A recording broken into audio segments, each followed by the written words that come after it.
pikiran pada saat itu yang, aduh ngapain sih S2 gitu kan, ngapain sih perempuan pendidikan tinggi-tinggi, kalau misalnya ujungnya nanti di rumah. I hear that all the time from people around me, right?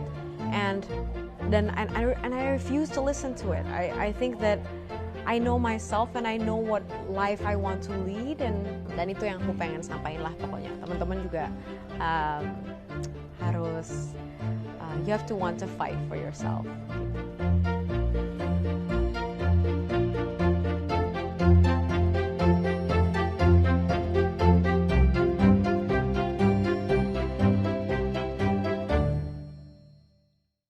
Halo, gua emak-emak. Kedua kalinya gue bahas tentang Maudie Ayunda. Karena apa? Karena ada hal-hal keren lagi yang gue mau sharing tentang ini cewek. Keren sih. Waktu mau di kelas 1, kelas 2 SD tuh dia sekolah di satu sekolah swasta yang fasilitasnya tuh benar-benar bagus, luas, dan lengkap. Tapi saat itu mamanya Maudie tuh rada kurang sreg gitu. Waktu itu dia kelas 2 SD ngajarin Maudie, dan di situ sekolahnya tuh mengharuskan Maudie untuk ngafalin kecamatan-kecamatan yang ada di Jakarta. Dan kata Mama Muren tuh ini kayaknya bagus, tapi ini tuh bukan fokus utama dari pembelajaran kelas 2. Banyak hafalan yang kurang tepat. Udah gitu anak juga jadi gak nyaman belajar. Akhirnya Mama Muren juga bingung ya mau protes ke siapa. Daripada cari kesalahan orang lain, ya mendingan akhirnya start hunting cari sekolah yang lain. Nah, waktu cari sekolah tuh dia nggak cari ke kantor atau gurunya gimana atau apa, enggak. Tapi dia tuh duduk di kantin-kantin sekolah, liatin anak-anaknya kayak gimana, ngobrolnya gimana, sikap mereka pakai gimana. Ini kata gue ini keren banget sih. Dan mamanya Maudie Ayunda tuh tiap hari ya, dia tuh hunting sekolah. Sampai satu hari dia ketemu satu sekolah yang benar-benar ngerasa beda. Sekolahnya terbilang baru, nasional plus, dan kalaupun Maudie Ayunda masuk tuh itu baru angkatan kedua. Dan setiap kelasnya tuh muridnya hanya 9 orang. Langsung jatuh hati dong mamanya Maudie Ayunda, dan akhirnya dia memutuskan udahlah saya bawa aja nih 2 anak saya ke sini supaya tahu respon anak-anaknya gimana. Dia tuh benar-benar jatuh hati sama sekolah ini walaupun sekolahnya sederhana, fasilitasnya belum lengkap, tapi dia tuh lihat anak-anaknya tuh yang sekolah di sana tuh santun-santun, fasih berbahasa Inggris. Yang paling penting tuh dia jatuh cintanya karena anak-anaknya santun-santun sih. Terus mamanya juga lihat yang ngintip tuh kelas-kelas mereka. Bener-bener ngerasa kalau kelasnya tuh hangat, rame, komunikasinya jalan antara murid dan guru. Pokoknya beda banget sama sekolah yang sebelumnya. Dan akhirnya waktu survei ke sana bawa anak-anaknya, langsung anak-anaknya udah bilang udahlah, bahasanya udahlah gue mau pindah ke sini, udah fix gue pindah sekolah. Nah, sekolah itu kan full bahasa Inggris ya. Mamanya tuh rada, maksudnya kamu kan belum fasih bahasa Inggris, kamu gimana nanti adaptasinya atau gimana? Tapi anak-anak itu bilang udah nggak usah khawatir, aku tuh bisa ngikutin semua pelajaran. Jadi anak-anak yang kekeh mau pindah ke sekolah itu karena nyaman, walaupun ada keterbatasan bahasa ya. Jiwa pejuang tangguhnya tuh udah kelihatan banget dari kecil ya, walaupun dia kebingungan dengan bahasa di sekolah yang barunya tuh dia yakinin mamanya, gue bisa. Dengan tekad dia lepasin itu sekolah yang full fasilitas, masuk ke sekolah yang sederhana, tapi buat dia jatuh cinta banget. Dan akhirnya Maudi sama adiknya sampai SMP di sekolah Mentari School.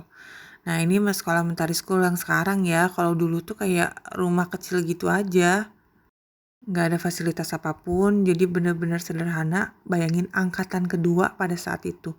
Kalau sekarang tuh udah bener-bener sekolah bergengsi banget. Dan kalian tahu nggak, sekolah di sini tuh, oh my god, sebulannya bisa 8 juta. Terus udah gitu belum uang pembangunan dan uang buku dan lain-lain cinta. Kalau dulu sih nggak semahal ini ya.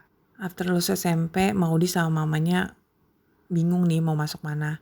Dan mereka mutusin ya udahlah kita masuk sekolah international school. Tapi kepentok nih sama dananya yang lumayan gede kan kalau sekolah internasional school tuh. Terus mau dibilang, ya udahlah pakai uang tabunganku aja karena waktu itu dia udah sempet iklan-iklan, udah sempet jadi model. Tapi kan nggak tega ya namanya orang tua.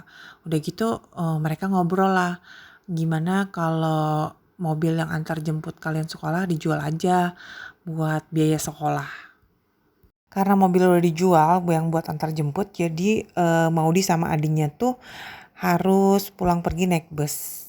Pergi lebih pagi dan pulang lebih siang. Memang capek sih, kebayang sih masa-masa itu.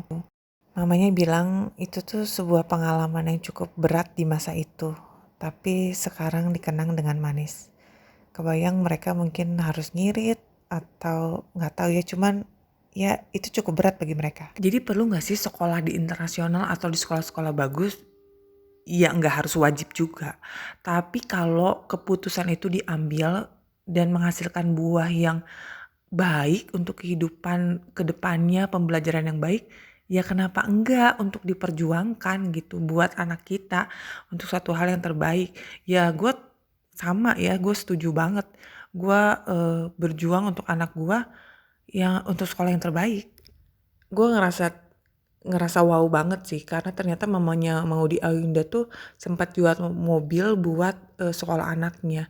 Dan waktu gue ngalamin sekolahin anak gue di satu sekolah itu, ada beberapa orang bilang, kenapa sih lu ambil sekolah mahal? Bukan sekolah mahal jadi lebih bagus ya, tapi gue sreg jatuh cinta sama sekolah ini. Selama gue dan laki gue masih bisa berjuang, gue masih bisa ngirit ya, maksudnya nggak hedon belanja baju dan lain-lain karena prioritas gue pendidikan, ya gue perjuangin karena bagi gue itu penting ya. Gue udah pernah mengalami jadi anak, jadi sekolah yang baik itu bagus. Kalau ngeliat mau di muda tuh gue tuh jadi ngiri ya, aduh gue pengen banget aktif, berprestasi kemana-kemana. Dulu tuh gue kayak gini banget gak bisa diem, tapi kan sekarang gue udah jadi emak-emak ya cuy. Gue gak bisa balik dan gak bisa misalnya aduh gue mau jadi Maudy gitu kayak anak-anak ABG sekarang untuk kejar mimpi itu gitu. Tapi gue bisa untuk jadi sosok yang kayak mamanya Mauren, dukung anak-anaknya, support anak-anaknya, gimana how to manage waktu anak-anaknya. Itu kata gue sih keren banget ya. Mama Maudy itu dulu tuh kerja di bank dengan puluhan anak buah. Jadi kebayang dong, dia tuh cewek pintar, smart, berkarir. Tapi after 5 tahun dia berumah tangga tuh dia memutuskan untuk jadi full mom. Jadi nggak ada lagi tuh yang ngapain sekolah tinggi-tinggi, ngapain jadi pintar, nanti balik lagi kok ke rumah ngurus anak-anak. Hey no, ibu-ibu, emak-emak tuh you must smart. Karena kita urus anak-anak kita yang bakal jadi lebih baik lagi. Jadi bukan berarti ya udahlah nggak usah sekolah, nggak usah apa, enggak, perempuan-perempuan kita harus perempuan-perempuan yang pintar buat ngajarin anak-anak yang buat jadi anak-anak yang lebih keren lagi. Keren sih kata gue karena mamanya Maudy tuh punya ego pasti ya.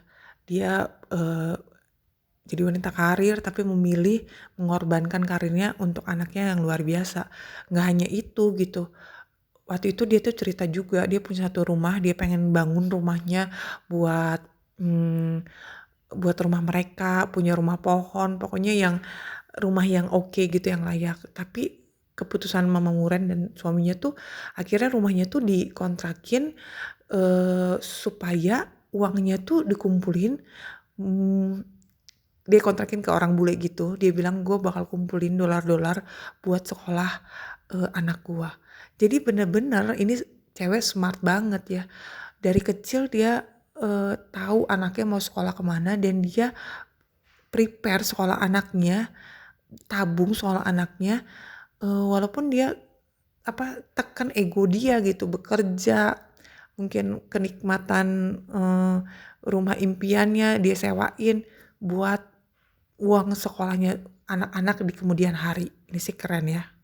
Gak heran kalau misalkan mau di sekolah di Oxford, Stanford dengan biaya yang besar banget karena emang orang tuanya udah prepare dari mereka kecil.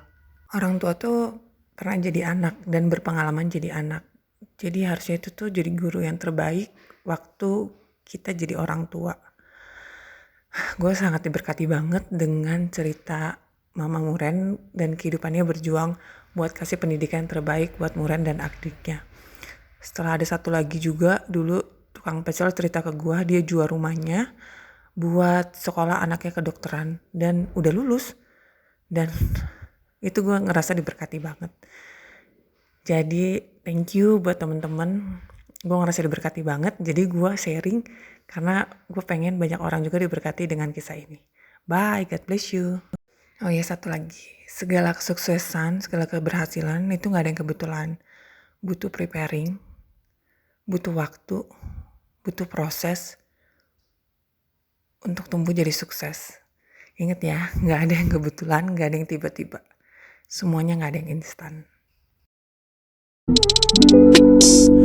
I know this isn't what you wanna hear, yeah. You know I've been down so lately, no more tears.